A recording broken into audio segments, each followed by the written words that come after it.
उत्तर प्रदेश में चेयरमैनी के चुनाव इस समय जोरों पर हैं, हलचल काफ़ी तेज है। हम यूपी की जनता का रुझान जानना चाह रहे हैं और एक एक प्रत्याशी से मुलाकात कर रहे हैं कि आखिर वो किन मुद्दों के साथ चुनाव में उतर रहे हैं। आज हम लोनी पहुंचे हैं और लोनी में हमने मुलाकात करी है रंजीता धामा से। बहुत बहुत स्वागत है मैम आपका नेटरिंग न्यूज़ चैनल पर। धन्यवाद। कई सवाल हैं जो जनता पूछना चाहती है। सबसे पहले मैनिफेस्टो के हिसाब से देखी जाए, आपकी घोषणा पत्र की बात करी जाए तो आपके किन किन सवालों पर जोर डाला है, क्या क्या मुद्दे लेके आप चुनावों में आई हैं? क्योंकि अभी तक गृहिणी के रूप में आपको सब जानते हैं कि मनोज धामा की छवि देखी जाए तो एक समाज सेवी के रूप में भी है, राजनीति से हटके। मगर ऐसे में आपका सबसे पहला मुद्दा क्या होगा जब आप चुनाव में उतरती हैं? देखिए, सबसे पहले तो मैं भारतीय जनता पार्टी का तहे दिल से शुक्रिया अदा करना चाहती हूँ कि उन्होंने हमें दोबारा फिर एक बार लोनी की जनता की सेवा करने का मौका दिया है। तो अगर मैं और मुझे उम्मीद भी है कि मतलब हम इस सीट पर काफ़ी खरा उतरेंगे और हमारी बहुत मतों से आगे जीत होने वाली है। तो अगर मैं यहाँ से चुनाव जीत कर जाती हूँ तो मेरी जो प्राथमिकता है सबसे पहले ये रहेगी कि जो यहाँ की सड़कें हैं, हालांकि मनोज धामा जी ने काफ़ी कार्य यहाँ पर करा दिए हैं, लेकिन जो कुछ एक आध सड़कें रह गई हैं तो अभी तक तो इंटरलॉकिंग और खड़ंजे लगवा रहे थे, लेकिन मैं जो बची हुई है उन पे आरसीसी का निर्माण कार्य कराऊंगी और नाले वगैरह, ताकि लोनी एक जो हमारे प्रधानमंत्री माननीय नरेंद्र मोदी जी उनका एक मिशन है स्वच्छ भारत अभियान। तो कहीं ना कहीं अगर नाली खड़ंजे वगैरह अच्छे होंगे, नाली की निकासी अच्छी होगी तो काफ़ी हद तक हमें लोनी में गंदगी में छुटकारा मिलेगा। लोनी में ऐसे बहुत सारे काम हैं जो मनोज धामा ने किए हैं, उनकी जितनी सराहना की जाए वो कम है। पब्लिक लगातार चाह रही थी मनोज धामा आए, मगर लेडीज सीट आई, उन्होंने आपको प्रत्याशी खड़ा करा। मगर कहीं ना कहीं अभी भी महिलाएं लोनी में अनसेफ हैं और अपने आप को असुरक्षित महसूस करती हैं। उनके लिए कोई ठोस कदम, क्योंकि आप खुद एक महिला हैं और बहुत अच्छे से उनकी परेशानी को जान सकती हैं जो मनोज धामा जी नहीं जान पाए होंगे, क्योंकि कुछ ना कुछ चीज़ें छूट जाती जब इंसान एक आगे बढ़ता है। तो उसके लिए क्या कुछ तैयारियां हैं? देखिए, मैं तो यही कहना चाहूँगी कि मैं भी जानती हूँ कि लोनी में काफ़ी क्राइम है, बहू बेटियाँ यहाँ पर सुरक्षित नहीं है, रात को उन्हें घर से निकलने में भी डर लगता है। तो अगर मैं तो कहती हूँ कि महिलाओं को अपने आगे कदम बढ़ाने चाहिए, उन्हें डर संकोच नहीं करना चाहिए, क्योंकि कुछ महिलाएं इज्जत शर्म की वजह से सोचती हैं कि हम अपनी शिकायतें दर्ज नहीं कराती और मन में बात दबा के रह जाती हैं। तो मैं तो कहती हूँ कि उन्हें कानून की मदद लेनी चाहिए और जाकर अपनी जो भी उनके साथ अप्रिय घटता है कानून में जाकर अपनी रिपोर्ट दर्ज कराएं, शर्म संकोच ना करें, क्योंकि बात तो एक ना एक दिन खुलकर सामने आ ही जाती है। तो कानून में अगर वे जाएंगी तो उनकी समस्याएं सुनी जाएगी और जो भी यहाँ पर गुंडागर्दी जो गलत वे उन्हें हम जेल की सलाखों तक जरूर पहुँचाएंगे। फिर महिलाओं की बात हो रही है, महिलाएं सुरक्षित नहीं है, ये चीज़ें आप भी मानती हैं लोनी में, मगर महिलाएं आज के टाइम में कहें तो कदम से कदम मिलाकर मर्दों के साथ चल रही हैं।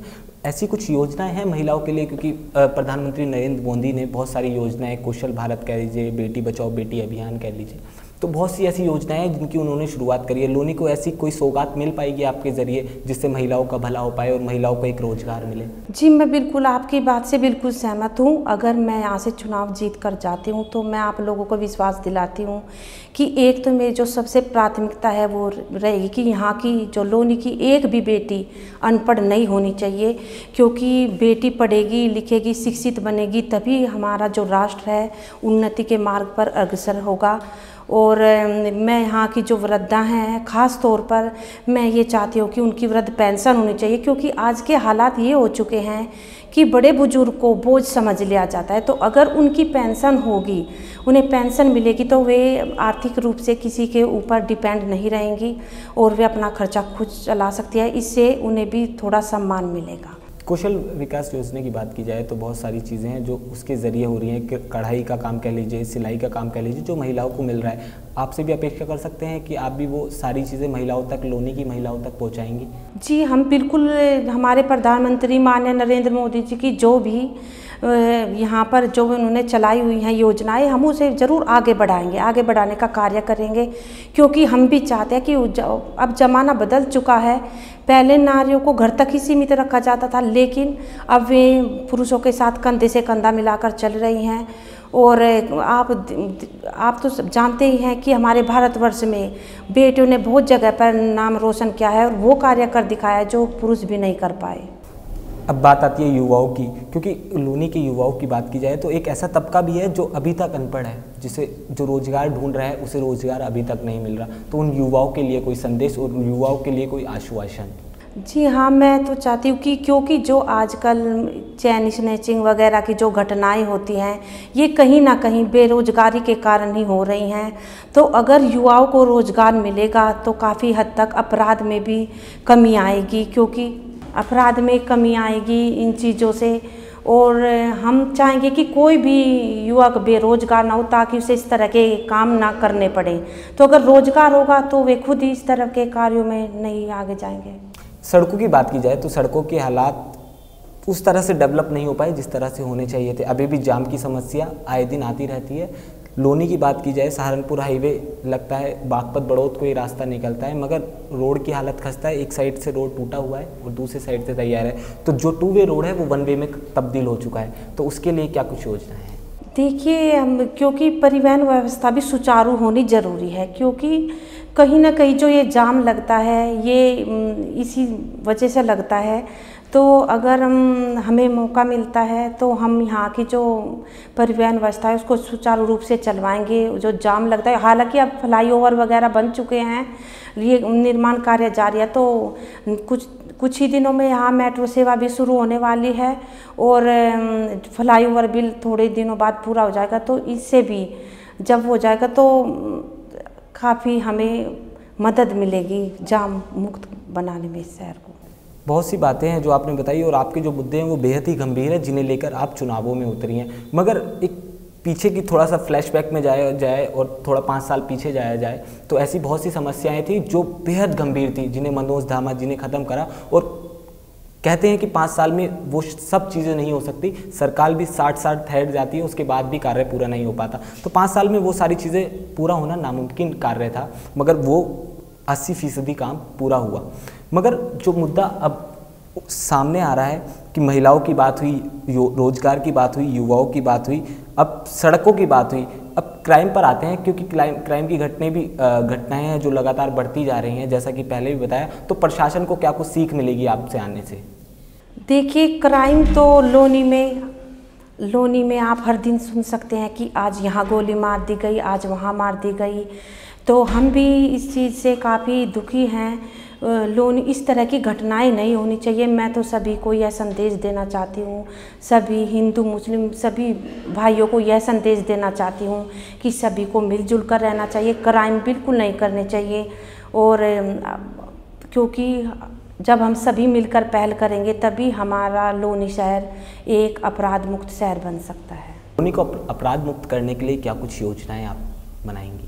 देखिए, हम लोनी को अपराध मुक्त शहर बनाने के लिए हम चाहते हैं कि एक तो जगह जगह पर बैरिकेडिंग होनी चाहिए, जगह जगह पर पुलिस चौकियां बनाई जाएंगी। हालांकि है काफ़ी, लेकिन अगर कहीं पर हमें ज़रूरत लगती है तो पास में पुलिस चौकियां बनाई जाएगी, जगह जगह पर पुलिस वाले तैनात रहेंगे, ताकि यहाँ की बहू बेटियाँ और नौजवान हैं वे रात के 12-1 बजे भी आराम से आ जा सके, उन्हें कोई दिक्कत नहीं होगी। लोनी में एक तबका ऐसा है जो बेहद गरीब है, जो रोज़ाना खाता है, रोज़ाना कमाने वाला जो तबका है, मजदूर तबके की मैं बात कर रहा हूँ।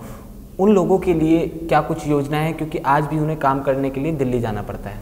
देखिए, मैं आपको बता देना चाहती हूँ कि लोनी दिल्ली से काफ़ी सटा हुआ शहर है, लेकिन फिर भी वो सुविधाएं यहाँ पर नहीं हैं लोनी में जो कि दिल्ली में है। तो हम यही प्रयास करेंगे कि लोनी में बेरोजगार के लिए कुछ ऐसी हम योजनाएं बनाएंगे ताकि यहाँ के मजदूर जो तबके के लोग हैं उन्हें शहर से बाहर ना जाना पड़े और लोनी में ही उनको रोजगार मिल जाए। तो इसके लिए भी हम काफ़ी भरसक प्रयास करेंगे। एजुकेशन की बात करते हैं, शिक्षा को लेकर क्या कुछ तैयारी है, क्योंकि एक तबका शिक्षा से कोसों दूर है लोनी का? देखिए, शिक्षा के लिए तो मेरे मन में पहले से ही एक बात है, क्योंकि मेरी भी 2 बेटियां हैं। तो मैं चाहती हूँ कि यहाँ पर कि जो बेटियाँ ख़ास तौर पर पढ़ी लिखी होनी चाहिए, लेकिन यहाँ पर क्या है, एक भी डिग्री कॉलेज नहीं है, केवल 12वीं तक की शिक्षा पूरी कर पाते हैं। बहुत से बच्चे शिक्षा के अभाव में दिल्ली तक जा नहीं पाते क्योंकि दूर हो जाता है और यहाँ पर डिग्री कॉलेज नहीं है। तो हम ये प्रयास करेंगे प्रशासन से कि वो यहाँ पर एक डिग्री कॉलेज का निर्माण कराए ताकि यहाँ की जो बच्चियाँ हैं वे शिक्षा के अभाव में बाहर जा नहीं पाती और उनकी शिक्षा बीच में ही अधूरी छूट जाती है। तो अगर लोनी में डिग्री कॉलेज होगा तो उन्हें शहर से बाहर नहीं जाना पड़ेगा और वो अपनी शिक्षा पूरी कर सकेंगे। जाते जाते लोनी की जनता से कोई संदेश? देखिए, मैं आप सभी लोनी वासियों से हाथ जोड़कर यही अपील करना चाहती हूँ कि आप मुझे एक बार सेवा करने का मौका देकर देखिए, फिर आपकी जो भी समस्याएं हैं मैं उनको पूरा करने का भरसक प्रयास करूंगी। हमारे साथ मौजूद थी रंजीता धामा, धर्मपत्नी मनोज धामा। आपका बहुत बहुत धन्यवाद, आपने हमें समय दिया। लोनी में ऐसी बहुत सी समस्याएं हैं जो 5 साल में जिनका निवारण नहीं हो पाया। मनोज धामा ने अपनी भरपूर कोशिश करी और जनता का विश्वास जीतने में कामयाब भी रहे। मगर आने वाले समय में ये देखना वाली बात होगी कि मनोज धामा की पत्नी रंजीता धामा को लोनी की जनता स्वीकार करती है या फिर एक बार किसी और सरकार बनती है, कोई और सरकार बनती है। मगर जिस तरह लोनी की जनता का रुझान दिख रहा है तो मनोज धामा का घर में एक बार फिर से जीत होनी निश्चिंत है।